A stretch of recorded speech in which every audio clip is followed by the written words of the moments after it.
नमस्कार साथियों, स्वागत है आप सभी लोगों का विद्यार्थी कम्युनिटी के इस डिजिटल प्लेटफॉर्म में। आज हम देखेंगे प्राचीन और मध्यकालीन छत्तीसगढ़ इतिहास से संबंधित कुछ महत्वपूर्ण क्वेश्चन जो एमसीक्यू के फॉर्म में होंगे और आने वाले एग्जाम के लिए बहुत ही इम्पोर्टेंट होंगे। तो चलिए हम आपका आज का जो होते सेशन स्टार्ट करते हैं। हमारा आज का पहला क्वेश्चन है, निम्नलिखित में से कौन सा कथन असत्य है। आपका ऑप्शन ए दिए हुए हैं, बाणवंशी शासक जो विक्रमादित्य द्वारा पाली के शिव मंदिर का निर्माण करवाया गया था। कलचुरी शासक की प्रारंभिक राजधानी जो तुम्माड़ थी, उसमें राजा कलिंगराज कमलराज रत्नदेव ने छत्तीसगढ़ पर क्षेत्र पर शासन किया। सी है आपका, कलचुरी वंश की जो कुल देवी थी वो गजलक्ष्मी थी। और डी आपका ऑप्शन है, 1089 ईस्वी में राजा रामचंद्र देव ने भोरमदेव मंदिर का निर्माण करवाया था। तो आपके दिए हुए ऑप्शन में से डी ऑप्शन आपका गलत है, क्योंकि जो होती भोरमदेव मंदिर का निर्माण जो होती है वो रामचंद्र देव ने नहीं करवाया था, जबकि गोपाल देव ने 1089 ईस्वी में भोरमदेव के चौरा ग्राम में करवाया था। बाकी तीनों ऑप्शन आपके सही और करेक्ट हैं। अगला देखते हैं हम, मराठाधीन कलचुरी शासक निम्नलिखित में से कौन थे। सरदार सिंह, रघुनाथ सिंह, राज सिंह या फिर मोहन सिंह। तो इसका सही आंसर है रघुनाथ सिंह जो थे मराठाधीन शासक थे। बाकी जो थे ये तीनों के तीनों मराठाधीन शासक नहीं थे।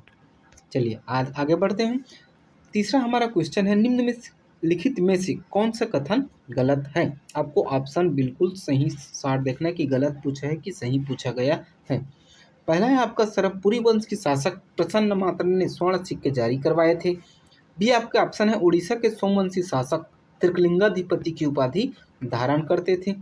सी है आपका, रिद्धिपुर व केसरीबेड़ा ताम्रपत्र लेख संबंध है नलवंशी शासक भवदत्त वर्मन व अर्थति भट्टारक से। उपरोक्त सभी। तो दिए हुए ऑप्शन में से आपके तीनों के तीनों ऑप्शन एकदम सही और करेक्ट है। तो इसका सही आंसर हो जाएगा डी, उपरोक्त सभी सही है, क्योंकि रिद्धिपुर ताम्रपत्र भवदत्त वर्मन से संबंधित है और केसरीबेड़ा ताम्रपत्र जो होती है वो अर्थपति भट्टारक से संबंधित है। चलिए आगे बढ़ते हैं। हमारा अगला क्वेश्चन है, सिरपुर को किस राजवंश ने अपनी राजधानी बनाया था। सिरपुर को आपको याद होगा चित्रांगदपुर भी कहा जाता था। चित्रांगदपुर। ऑप्शन दिया है, पांडुवंश, चेदीवंश, मौर्यवंश या फिर कलचुरी वंश। तो इसका सही आंसर होगा पांडुवंश ने सिरपुर को अपनी राजधानी बनाकर यहाँ पर शासन संचालन किए थे। ठीक है, चलिए आगे बढ़ते हैं। हमारा अगला क्वेश्चन है, निम्नलिखित में से किस नाम से बस्तर के 1876 के राजद्रोह को जाना जाता है। मौर्य विद्रोह, परलकोट विद्रोह, हल्बा विद्रोह या फिर तारापुर विद्रोह। तो दिए हुए ऑप्शन में से आपको सही आंसर को टिक लगाना है। तो इसका सही आंसर हो जाएगा ए।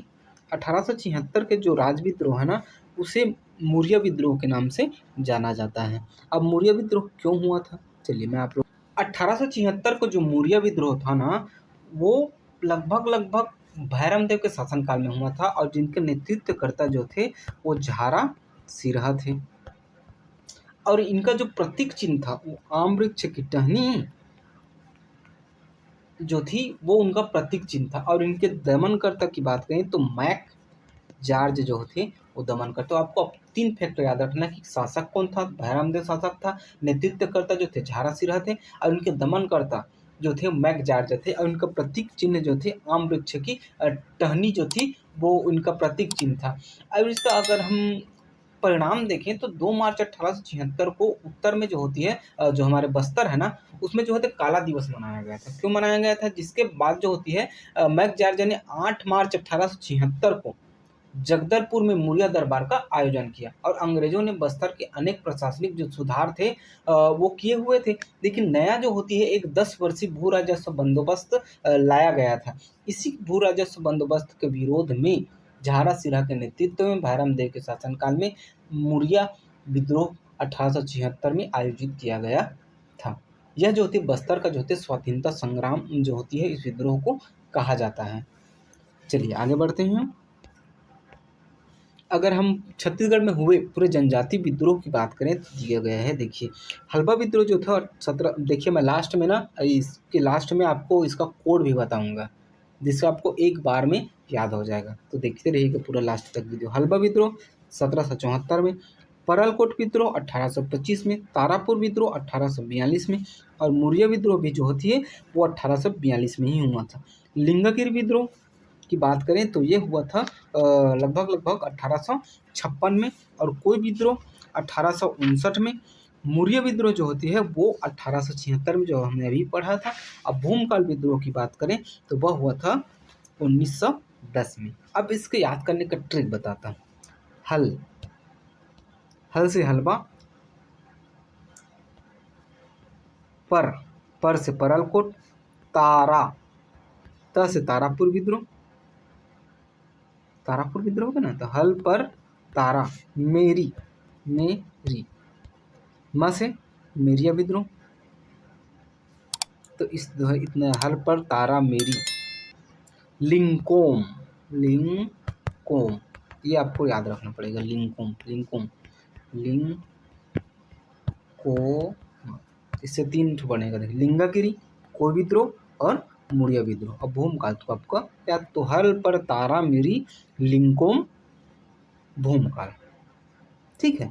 अब इनके शासकों की बात करें तो हलवा विद्रोह जो हुआ था वो इनके नेतृत्वकर्ता अजमेर सिंह थे। हलवा विद्रोह को कौन? अजमेर सिंह, और शासक भी रहे। अगर हम परलकोट विद्रोह की बात करें तो इनके नेतृत्वकर्ता जो थे वो गेन सिंह थे। अब इस समय जो शासक थे वो महिपाल देव थे। अगर हम तारापुर विद्रोह की बात करें तो तारापुर विद्रोह का नेतृत्वकर्ता जो थे तारा, इसका कोड देखिए। तारा लोग क्या होते हैं? तारा लोग दल में रहते हैं, झुंड में रहते हैं, तो दलगंजन सिंह। ठीक है, दलगंजन सिंह जो तारापुर विद्रोह का, परलकोट का कौन? गेन सिंह, और हलवा का अजमेर सिंह। अब आते हैं मेरिया विद्रोह।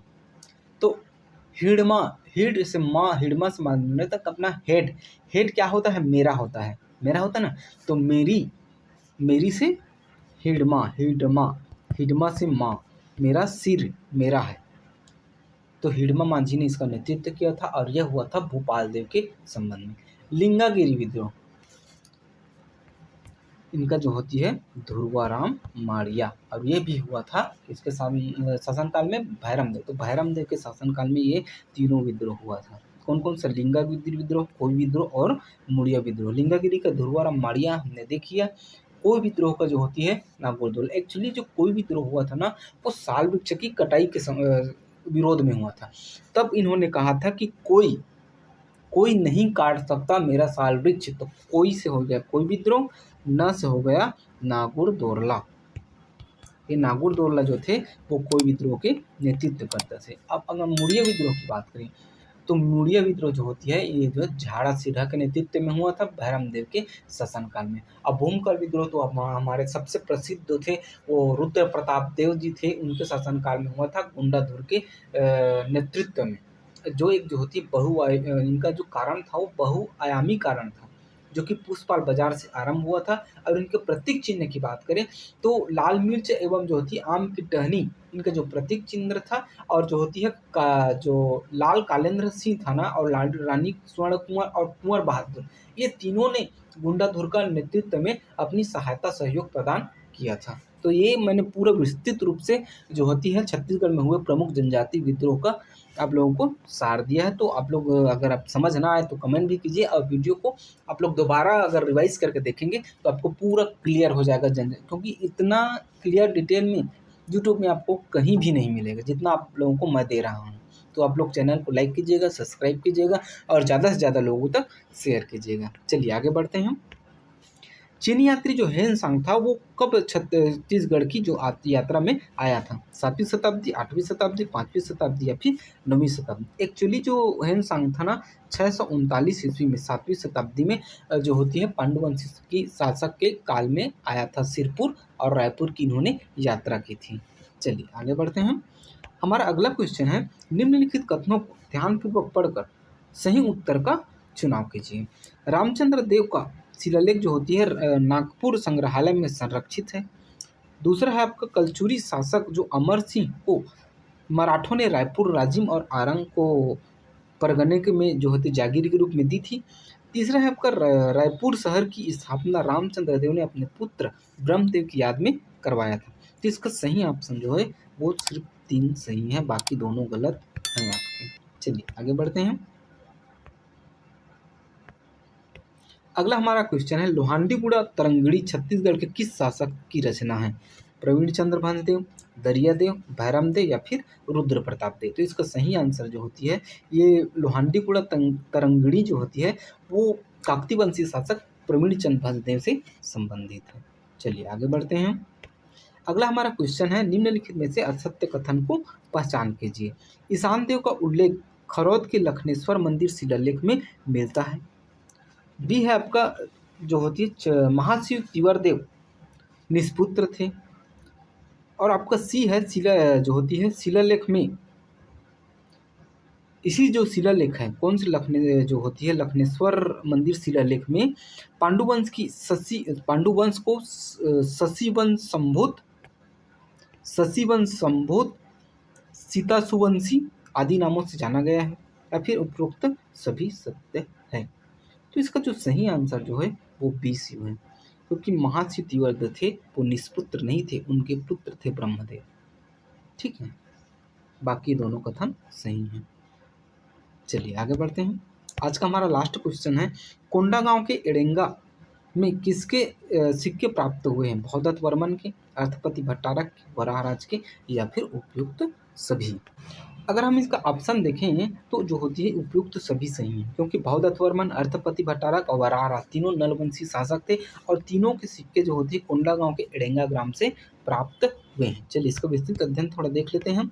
कोंडागांव के एड़ेंगा ग्राम से कुल जो होती है 32 स्वर्ण सिक्के प्राप्त हुए हैं, जिसमें वराहराज के 29 सिक्के, भौदत्त वर्मन के 1 सिक्के और अर्थपति भट्टारक के 2 स्वर्ण सिक्के प्राप्त हुए हैं। साथ ही साथ नलवंश की जो होती स्वर्ण सिक्कों का जो अध्ययन है वो वासुदेव मिरासी द्वारा किया गया है।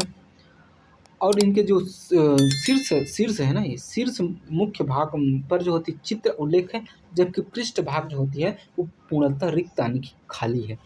वहीं कुलिया के बालोद ग्राम से स्तंभराज के स्वर्ण सिक्के जो होती है कुलिया के ये जो बालोद के कुलिया ग्राम से प्राप्त हुए हैं, जहाँ के जो होती स्वर्ण सिक्कों का अध्ययन लक्ष्मी शंकर निगम द्वारा किया गया है। अगर हम नलवंशी शासकों की नलवंश के बारे में बात करें तो इनका जो शासनकाल था जो थे 4वीं से 12वीं शताब्दी तक था। और इनका जो शासन क्षेत्र था वो दंडकारण्य, हमारा बस्तर क्षेत्र इनका जो होती है शासन क्षेत्र था। और इनकी राजधानी जो थी पुष्करी को ही जो होती कोरापुट बोलते हैं, कोरापुट इसकी जो थी वो राजधानी थी। अब इनके वास्तविक जो संस्थापक थे वो वराहराज थे, वराहराज इनके वास्तविक संस्थापक थे।